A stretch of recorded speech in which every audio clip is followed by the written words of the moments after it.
My commemorative speech to my daughter, Sybrina Lucretia Wilkins. My daughter, only 7 years old, inspires strength.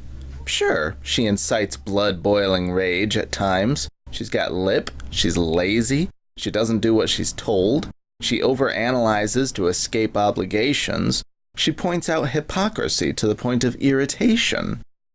But despite her juvenile behavior, I see valor and a courage I want to emulate. Permit me to explain.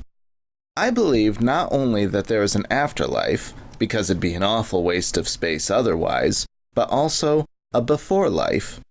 I believe that we choose our lot before we're born into this world. We know what to expect, what's going to happen to us, etc. So there's a hint of destiny there, with wiggle room for choosing our own fates later on.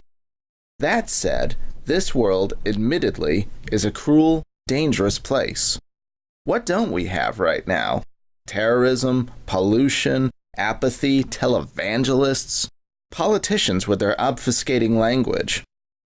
With what I said a few seconds ago, that we know what we're getting into ahead of time, I'm surprised the birth rate isn't plummeting and making the movie Children of Men a reality.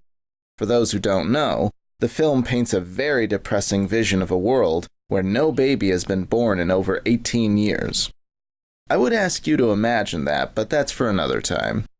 Here in our reality, I wouldn't blame the new souls being scared away from this world the last several generations have created, and the current generation doesn't seem to be doing much better with it.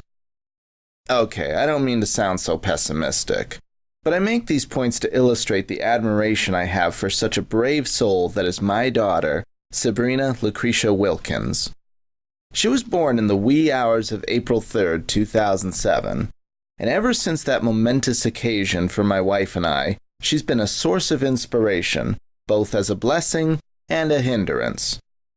Even though I love my wife and gave my heart to her, it turns out there's still plenty of room for a scrawny kid with a clever, manipulative mind. We've tried our best to raise her, but she still wants things done her way, wants to play all day, watch movies all day, torment the cat all day. You know, typical 7-year-old stuff. But here's the thing. When I look into her eyes, see that flash of optimism, I know we made the right decision to welcome her into our lives.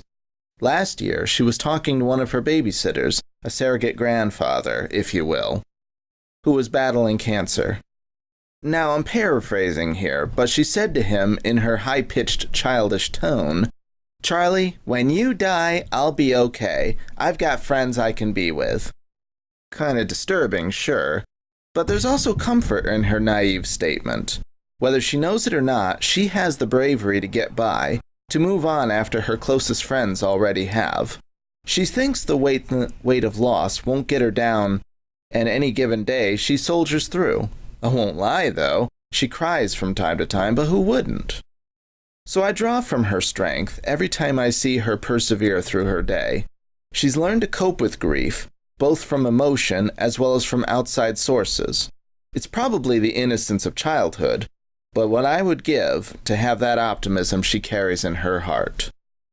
If we do in fact make informed decisions before we are conceived, this means that every one of us knew what we were charging into, and my daughter, physically frail and innocent to the ways of our world, is here to show me and her peers that fear is only what we make of it.